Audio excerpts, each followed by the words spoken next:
Hello everybody and welcome to this lesson. So we will start with a summary of last lesson.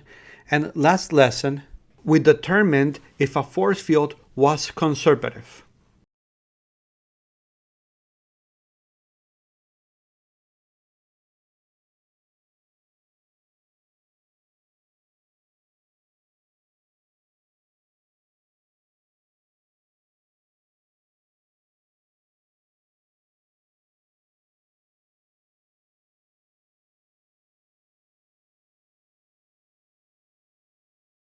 We also found the potential energy function of a conservative force.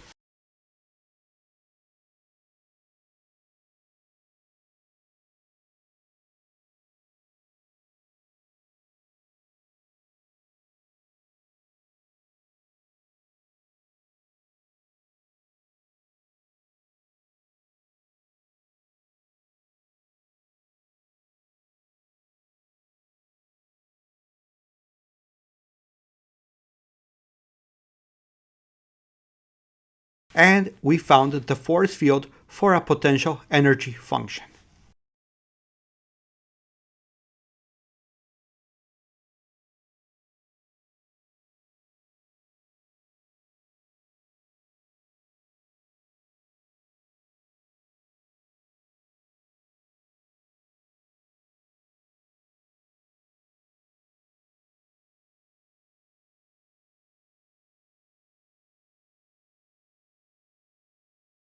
For this lesson, there are four main goals.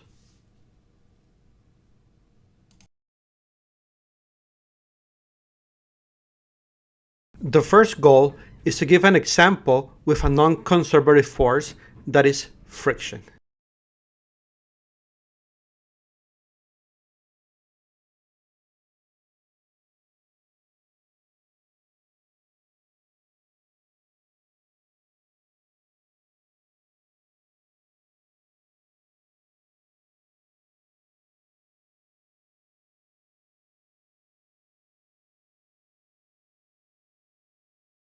We will then look at the gradient in different coordinate systems: Cartesian, cylindrical, and spherical polar coordinates.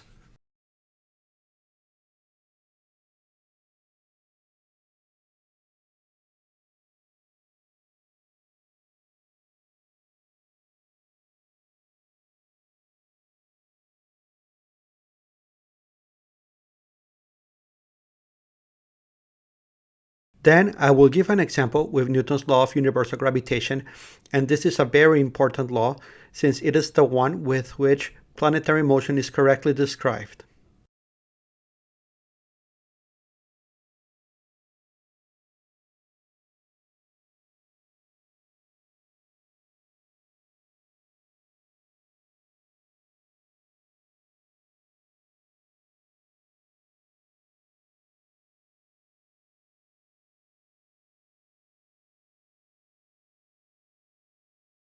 And finally, I will talk a little bit about Hookean springs.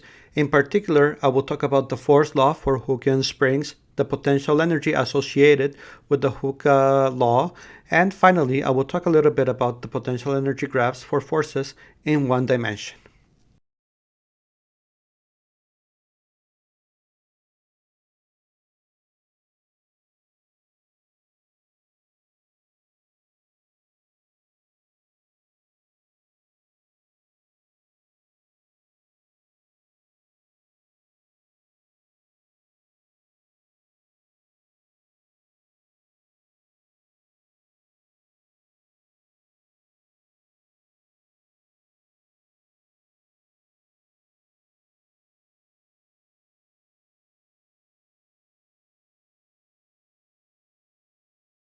So, we will first start with an example on how to calculate the work done by a non-conservative force. I am going to calculate the work done by friction along a closed path in one dimension.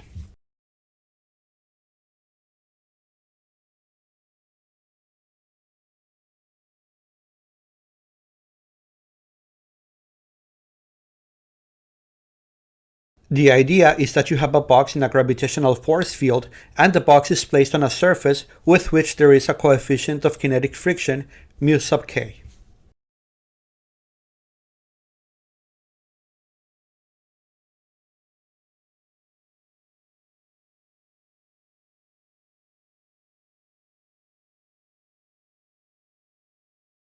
Now a force F is applied to the box such that the box moves to the right and the box moves a total distance d.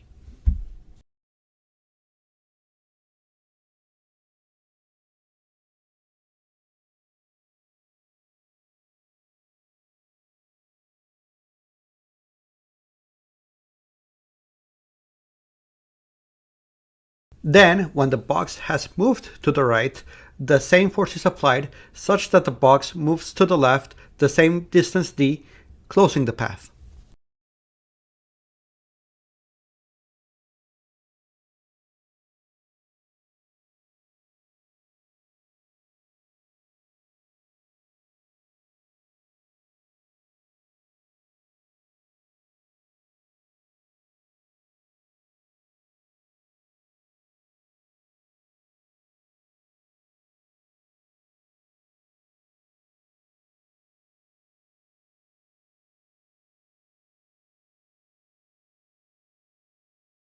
So, the goal of this problem is to answer 3 questions.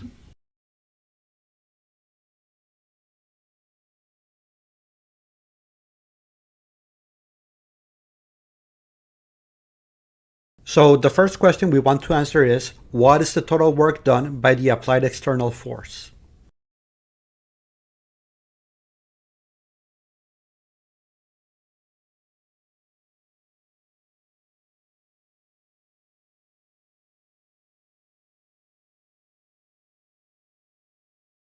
The next question is, what is the total work done by the frictional force?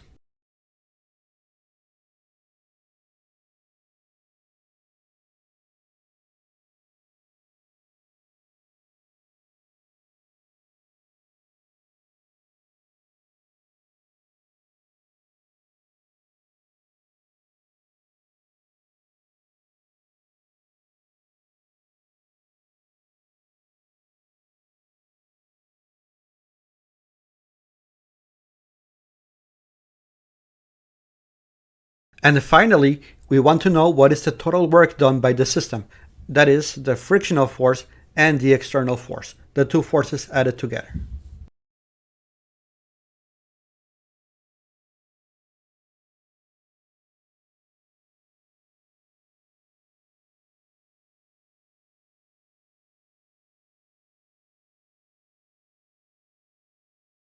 For the first part, we want to answer the question, what is the total work done by the external force?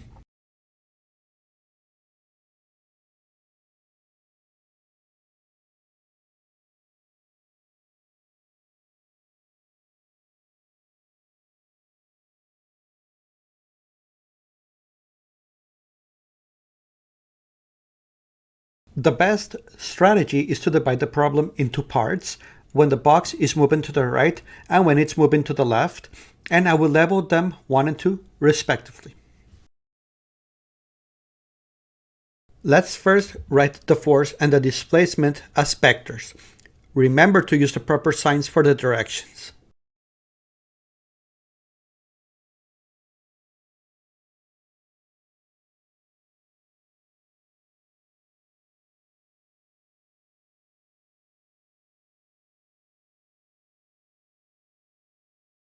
Considering that the force is a constant force, we can write the work done as the dot product of the force with the displacement. No need for integrals since the force is constant and it simplifies to this expression. Plugging in the values, we get a very simple expression.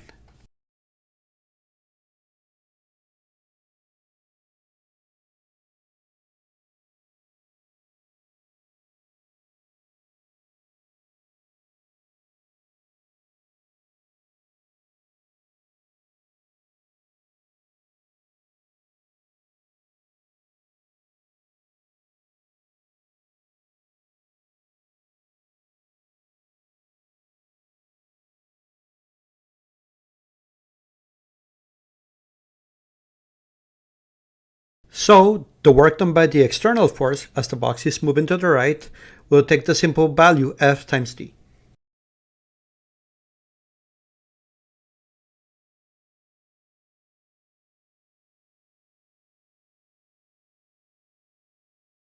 To calculate the work done by the external force as the box is moving to the left, remember to flip the signs on the force and the displacement.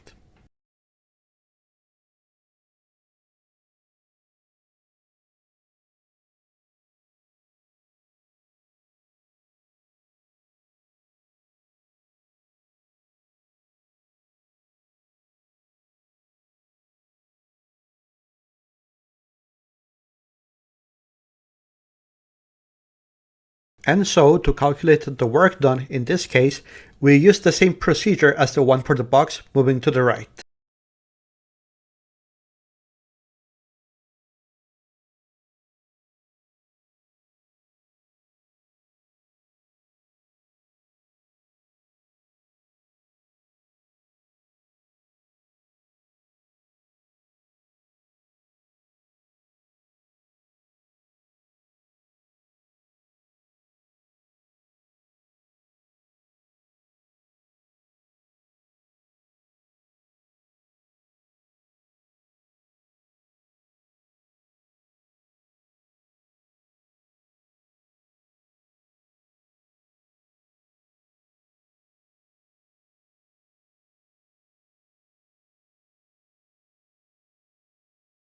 And, not surprisingly, the result is exactly the same.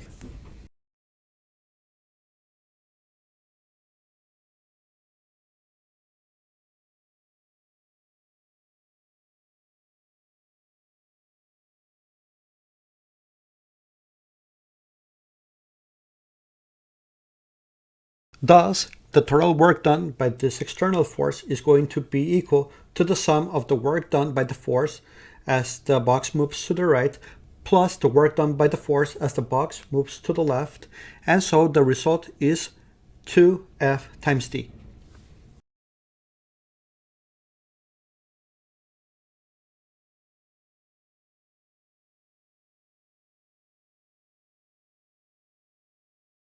So, now that we have calculated the work done by the external force, we want to calculate the work done by the frictional force.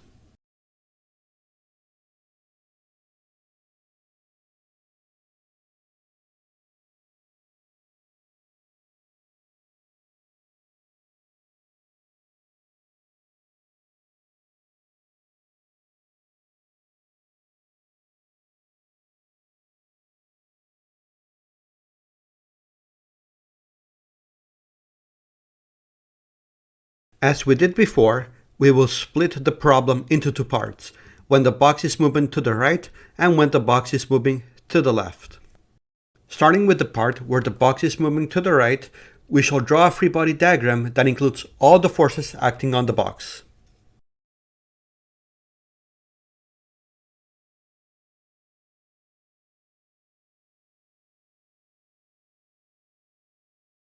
We shall first draw the horizontal forces, that is, the external force and the frictional force.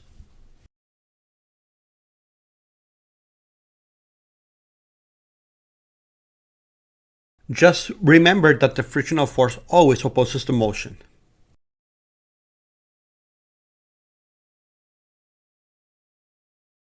We now draw the vertical forces, that are the weight and the normal force to the surface.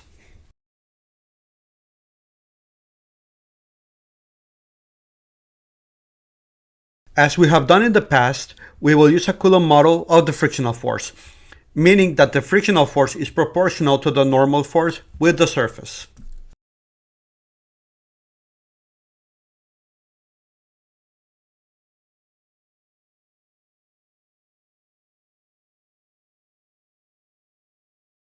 Thus, when we balance out the forces, the magnitude of the frictional force is equal to the coefficient of kinetic friction times the weight of the box, and the force points in the negative direction.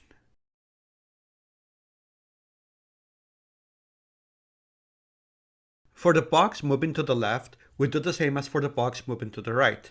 We draw a free body diagram with all the forces. The frictional force takes the same magnitude as for the first part, but now the force points in the positive direction, since the box is moving towards the negative direction.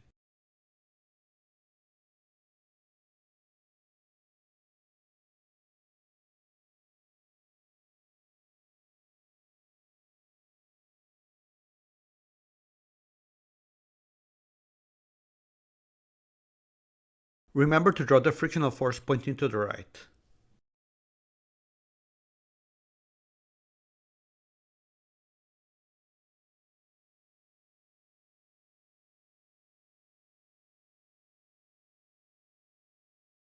Once again, using the Coulomb friction law, we get that the magnitude of the frictional force is equal to mu k times mg, now pointing in the positive direction.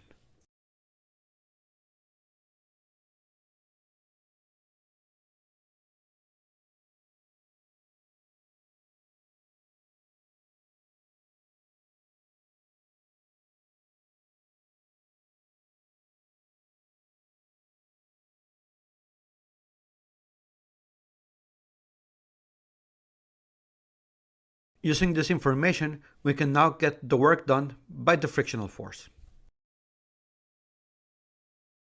Now that we know the direction of the forces for each part of the problem, we can calculate the work done for each part individually, and the total work done will be the sum of the results.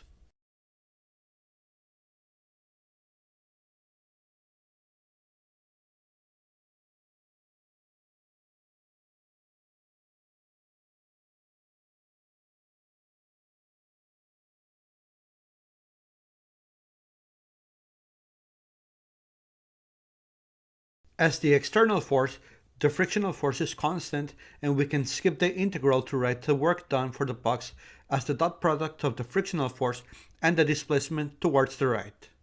But first, let's write the vectors for both the frictional force and the displacement.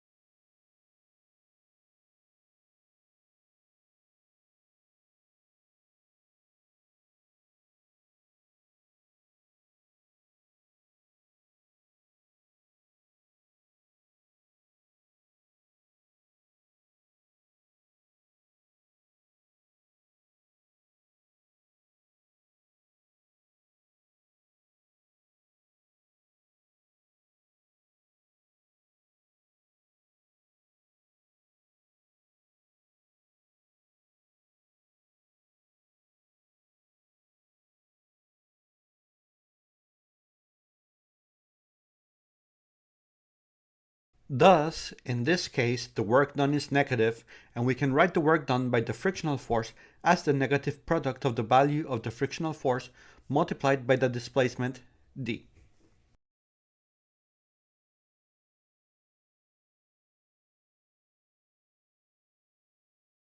For the box moving to the left, we proceed in a similar way as when the box was moving to the right.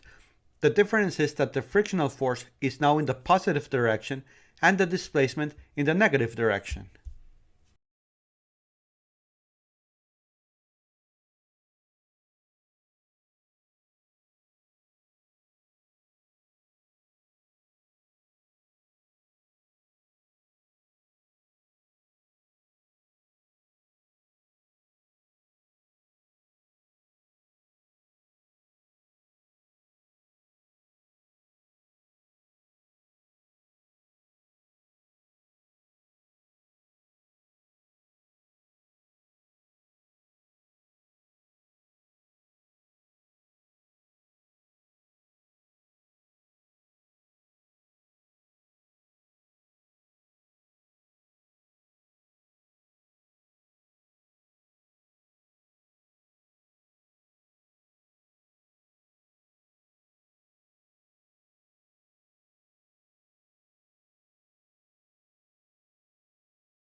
Thus, the work done by the frictional force as the box moves towards the left is given by the same expression as the work done by the frictional force when the box is moving to the right.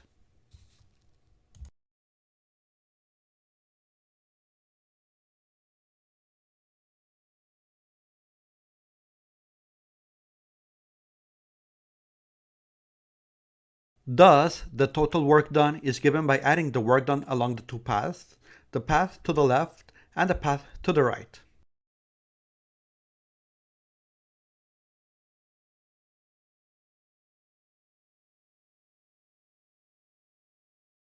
This results in a value that is not zero, thus showing that the frictional force is not conservative.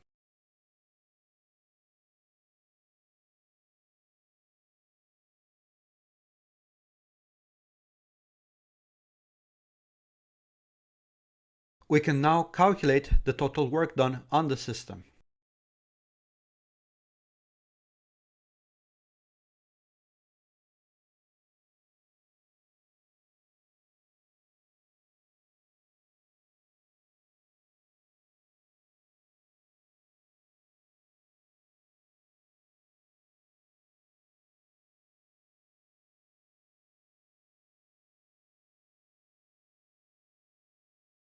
Before calculating anything, it is convenient to define what we mean by the system.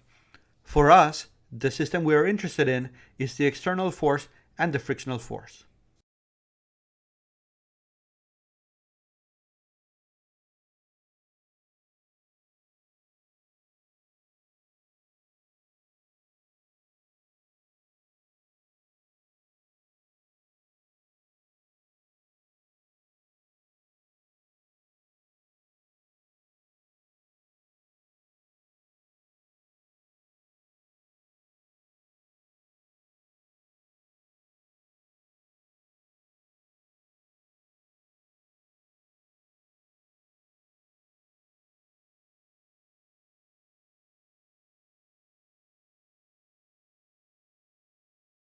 We can now calculate the total work done by both forces.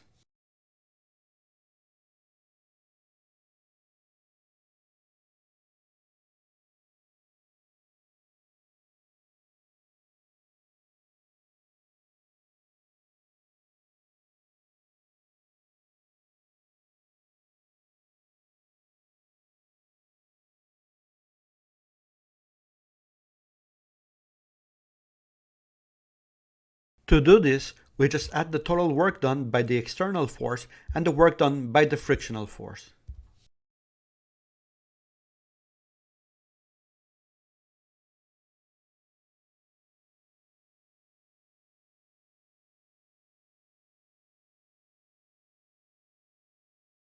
Thus, the total work done is related to twice the net force in the positive direction multiplied by the displacement distance with a factor of 2.